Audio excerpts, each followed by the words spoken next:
বাংলাদেশের প্রতিটা মন্ত্রণালয়ে দুর্নীতিগ্রস্ত আমলারা দায়িত্ব পালন করেছে, এখনো সেই দুর্নীতিগ্রস্ত আমলারা দায়িত্ব পালন করছে। সম্মানিত ইলেকট্রনিক্স মিডিয়ার ভাই বোনেরা, আপনারা দেখেছেন যে জুলাই থেকে আগস্ট মাস পর্যন্ত আমরা যারা খুনি হাসিনা সরকার ক্ষমতা থাকাকালীন অবস্থায় জীবনের মায়া ত্যাগ করে আন্দোলন সংগ্রাম করে যে অন্তর্বর্তীকালীন সরকার গঠন করেছি, একটা মহল, একটা শ্রেণী, কিছু রাজনৈতিক দল যারা এই অন্তর্বর্তীকালীন সরকারকে নির্বাচনের জন্য নানানভাবে চাপ প্রয়োগ করছেন, অথচ আমরা যারা 22,000 আহত নিহত পরিবার, আমরা কেউ নির্বাচন দেওয়ার জন্য, নির্বাচন করার জন্য এই আন্দোলন সংগ্রামে অংশগ্রহণ করি নাই। অন্তর্বর্তীকালীন সরকারকে বলবো, আমাদের রক্তের উপর দাঁড়িয়ে রয়েছেন আপনারা, সুতরাং খুনি হাসিনা সরকার ক্ষমতা থাকাকালীন অবস্থায় বাংলাদেশের মানুষের গণতান্ত্রিক অধিকার কেড়ে নেওয়া হয়েছিল, সেই গণতান্ত্রিক অধিকার ফিরিয়ে দেওয়ার আগ পর্যন্ত আপনারা নির্বাচন নিয়ে সংলাপ করতে পারেন না। অন্তর্বর্তীকালীন সরকারকে বলতে চাই, আপনারা দেখেছেন কিভাবে আর্মির অফিসারদেরকে নির্বিচারে প্রকাশ্যে গুলি করে হত্যা করা হয়েছিল। এতদিন হয়ে গেল তারও কোনো বিচার পাওয়া যায় নাই, বিচার করা হয় নাই। এই আর্মি অফিসারদের হত্যার বিচার না হওয়া পর্যন্ত আপনারা নির্বাচন নিয়ে সংলাপ করতে পারেন না। এই অন্তর্বর্তীকালীন সরকারকে আরো বলতে চাই, আপনারা দেখেছেন খুনি হাসিনা সরকার ক্ষমতা থাকাকালীন অবস্থায় কিভাবে আলেমদেরকে জিম্মি করা হয়েছিল, কিভাবে সেই দিন প্রকাশ্যে শাপলা চত্বরে আলেমদেরকে গুলি করে হত্যা করা হয়েছিল। এই অন্তর্বর্তীকালীন সরকারকে বলতে চাই, আপনারা ভুলে যাবেন না, এখনো আমাদের অসংখ্য আহত ভাইয়েরা হাসপাতালে কাতরাচ্ছে।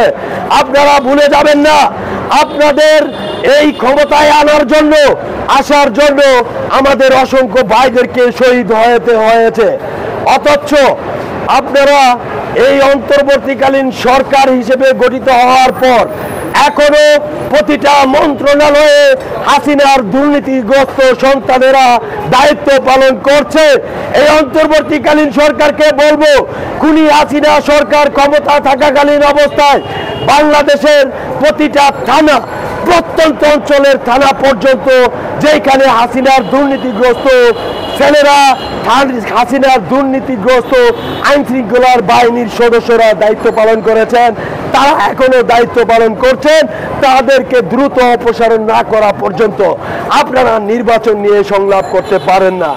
সুতরাং অন্তর্বর্তীকালীন সরকারকে বলবো, এই হাসিনা ক্ষমতা থাকাকালীন সময়ে যারা নানা রকম দুর্নীতির সাথে যুক্ত ছিল তাদেরকে অবিলম্বে গ্রেফতার করে আইনের আওতায় আনবেন, এবং যারা এই জুলাই থেকে আগস্ট মাস পর্যন্ত প্রকাশ্যে গুলি করে আমার ভাইদেরকে হত্যা করেছে, তাদের ফাঁসি না হওয়া পর্যন্ত, তাদের বিচার না হওয়া পর্যন্ত আপনারা নির্বাচন নিয়ে সংলাপ করতে পারেন না।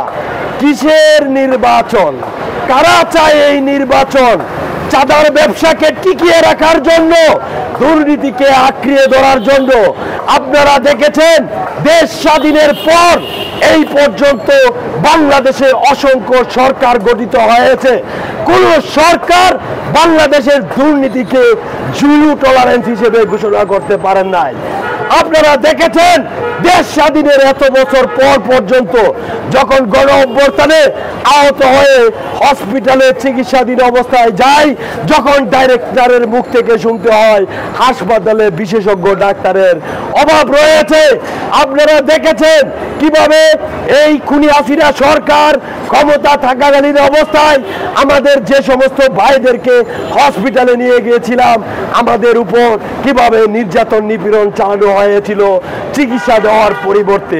সুতরাং অন্তর্বর্তীকালীন সরকারকে বলবো, আপনারা আমাদের আত্মত্যাগের বিনিময়ে আমরা খুনি হাসিনা সরকার ক্ষমতা থাকাকালীন অবস্থায় রাজপথে জীবনের মায়া ত্যাগ করে আন্দোলন সংগ্রাম করেছি বলে আজকে আপনারা উপদেষ্টা।